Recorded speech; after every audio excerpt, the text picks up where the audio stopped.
सबसे अच्छा नारी वंदन होगा कि माननीय सीएम साहब पीछे बेंच पे बैठे, इसी महिला को सीएम की कुर्सी पे बिठाए। उससे अच्छा क्या होगा? बीजेपी अपनी खींच मिटाने के लिए विशेष सत्र बुलाया है एक दिन का। सिर्फ सगुफे और ड्रामेबाजी है। धामी जी ने जो व्याख्यान दिया वो विशेष सत्र में जिस संदर्भ में दिया, नारी शक्ति वंदन अधिनियम के संदर्भ में दिया, आपको नहीं लगा कि वो काम का है? जब सरकार में इतना दम है उनकी योजनाओं में, तो क्यों विकास पे वोट नहीं मांगते भाई? वोट किस पर मांग रहे हैं आखिर? तो मुस्लिम पर। आज मुख्यमंत्री तुष्टाकरण कर रहा, तुष्टाकरण। जिस संविधान की शपथ ली है, अनुराग, द्वेष, भेदभाव, वो आज सब हो रहे हैं। तब लक्सर में भी अगर हिंदू मुसलमान पर चुनाव हुआ तो हिंदू मुसलमान के चुनाव पर आपको लाभ मिला? तो मैं कोई एक सीट के लिए नहीं कह रहा। अगर हर सीट में आपकी सीट तो आती है ना, मेरी सीट अलग है। बीएसपी पार्टी उस अधिनियम के पक्ष में है या विपक्ष में है? वे कुछ होगा उसके तो साथ खड़े होंगे, कुछ है ही नहीं उसके साथ नहीं खड़े हैं। लेकिन जब गिर गया तो फिर इसमें चर्चा की क्या जरूरत है? फिर आप लोग चर्चा भी कर रहे हैं। भाई हम कहाँ चर्चा कर रहे हैं? या तो आप कर रहे हैं या सीएम कर रहा है, हम तो कर ही नहीं रहे। विधानसभा भवन में आज विशेष सत्र चल रहा है। आप इस विशेष सत्र को कैसे ले रहे हैं? मतलब क्या लग रहा है कि विशेष सत्र क्यों किया गया? क्या कुछ खास है इसमें? देखिए, विशेष सत्र मैं समझता हूँ कि बीजेपी अपनी खींच मिटाने के लिए विशेष सत्र बुलाया है एक दिन का। बीजेपी के पास जनता को कहने के लिए कुछ नहीं है, सिर्फ सगुफे और ड्रामेबाजी है। विशेष सत्र बीजेपी को पता था कि उनके पास 2/3 बहुमत लोकसभा में नहीं है, तो संविधान संशोधन लाने की आवश्यकता क्या पड़ी थी भाई? आपने जो 2021 में जनगणना होनी थी, उस आप 26 में भी रो रो कर रहे हैं। जब इस बीच में 4 चुनाव हो गए तो जनगणना में क्या थी भाई? क्या दिक्कत थी कराने में?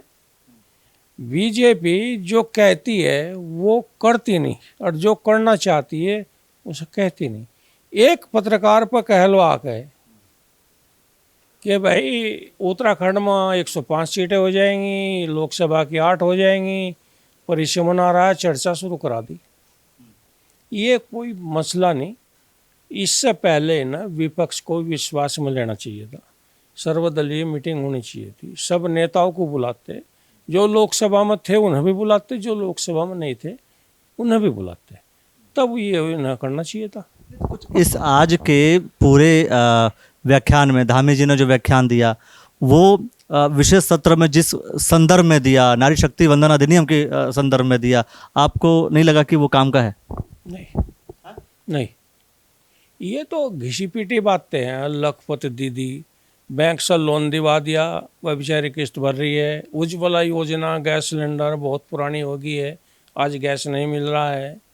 और क्या है क्या? मैं समझता हूँ जब सरकार में इतना दम है उनकी योजनाओं में, तो क्यों विकास पे वोट नहीं मांगते भाई? वोट किस पर मांग रहे हैं आखिर? तो मुस्लिम पर। हाँ भाई, आज मुख्यमंत्री तुष्टाकरण कर रहा, तुष्टाकरण कर रहा है, उस पर वोट मांग रहे हैं। जिस संविधान की शपथ ली है, अनुराग, द्वेष, भेदभाव, वो आज सब हो रहे हैं। जैसे नारी शक्ति वंदन अधिनियम की अगर मैं बात करूं, अभी मैं आता हूं कि किस बेसिस पे वोट लिया जा रहा है या वोट मांगने की वजह क्या है या कौन से मुद्दे हैं बेसिकली। लेकिन मेरा सवाल यह है कि जो नारी शक्ति वंदन अधिनियम है, बतौर विपक्ष आप उनके पक्ष में है? बीएसपी पार्टी उस अधिनियम के पक्ष में है या विपक्ष में है? जो है ही नहीं उसका पक्ष और विपक्ष क्या? वो लाए थे, वो गिर गया, बात खत्म होगी। उसका पक्ष विपक्ष करें क्या जब है ही कुछ नहीं? भाई कुछ होगा उसके तो साथ खड़े होंगे, कुछ है ही नहीं उसके साथ नहीं खड़े हैं। जब कुछ होगा उस पर विचार किया जाएगा, है ही कुछ नहीं।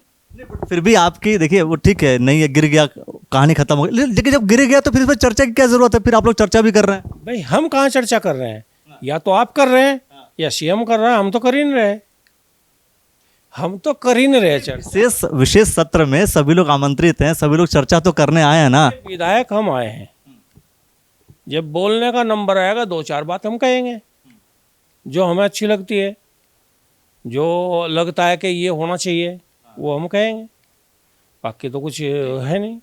ठीक है, देखिए विधेयक तो वो 23 में तो पारित हो गया था, अभी संशोधन जो हो रहा था उसमें वो गिर गया। लेकिन विधेयक के तो पक्ष में है कि हाँ ऐसा होना चाहिए, 33% महिलाओं का आरक्षण होना चाहिए, ये तो आप मानते हैं। देखो, मानने को हम बहुत चीज़ मानते हैं, लेकिन बीजेपी करना नहीं चाहती। बीजेपी ना 2023 में जब 33% आरक्षण सर्वसम्मति से पास हो गया लोकसभा में, राज्यसभा में पास होगा, उस नोटिफिकेशन करने के लिए 16 अप्रैल 2026 का इंतज़ार क्यों हुआ भाई? जब राष्ट्रपति ने उसे तुरंत कर दिया तो यहाँ इन्होंने क्यों नहीं किया, नोटिफाइड क्यों नहीं किया भाई? उसमें तो संविधान संशोधन की ज़रूरत नहीं, उसमें तो इच्छा शक्ति की ज़रूरत है। 33% सीटें कर दे। और अब तक कह रहे हैं सीएम पहल करे उत्तराखंड से, अभी मंत्रिमंडल विस्तार हुआ है, 3 मंत्री ड्रॉप करे, 3 महिलाओं को कैबिनेट में लाए, 33% यहाँ से शुरू करे। और सबसे अच्छा नारी वंदन होगा कि माननीय सीएम साहब पीछे बेंच पे बैठे, किसी महिला को सीएम की कुर्सी पे बिठाए, उससे अच्छा क्या होगा?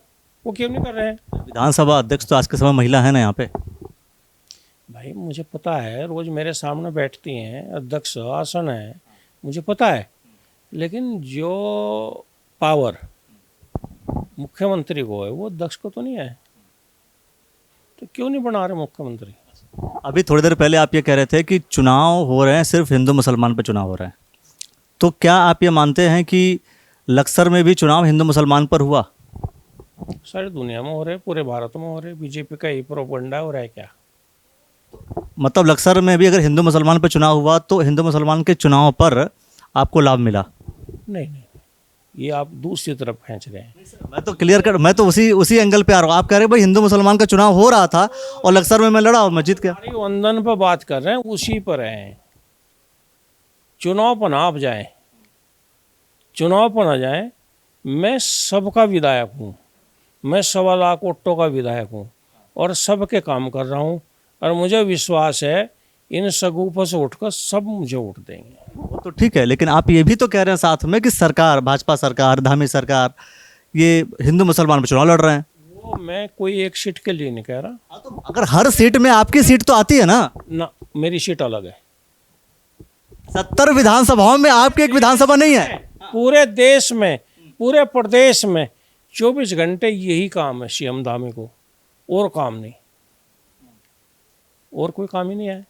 मैं वही तो कह रहा हूँ कि देखिए लक्सर विधानसभा भी 70 विधानसभाओं का ही हिस्सा है। आप जो कह रहे हैं वो आप अपने तक रखें, मैं जो कह रहा हूँ वो मैं पब्लिक के लिए कह रहा हूँ।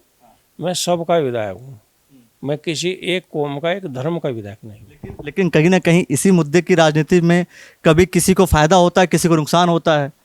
तो जिसको सीट मिल गई उसका फायदा हो गया, जिसको सीट नहीं मिली उसका नुकसान हो गया, यानी मुद्दा सेम है। नहीं, हम बिजनेस नहीं करते, हम बढ़िया नहीं हैं। हम तो फकत जनसेवा के लिए आए हैं। जो बिजनेस कर रहे हैं वही खनन कर रहे हैं, वही बहुत काम कर रहे हैं, वो करते रहे, हमें उससे कोई परवाह नहीं है। तो हम बिल्कुल फ्रेश जनसेवक हैं। जो लोग, मैं नाम किसी का नहीं ले रहा हूँ, जो लोग चुनावों पे आ रहे हैं, जितने लोग दावेदारी ठोक रहे हैं कि लक्सर विधानसभा इस बार तो हम निकालेंगे, आपको लगता है कि लक्सर विधानसभा कोई और भी निकाल पाएगा? देखो, अभी तो मैं निकाल रहा हूँ और बड़े मार्जिन से निकाल रहा हूँ। बस इतना ही बहुत है, समय कम है, अभी सत्र चल रहा है, सत्र में जाकर के बहुत सारी बातें कहनी होंगी, लेकिन हमने जो बातें करनी थी हमने की। आप क्या कुछ कहना चाहते हो वो आप हमें कमेंट सेक्शन में प्रतिक्रिया दीजिए और देखते रहिए द न्यूज़ वाला नेटवर्क। बहुत बहुत शुक्रिया, बहुत बहुत धन्यवाद।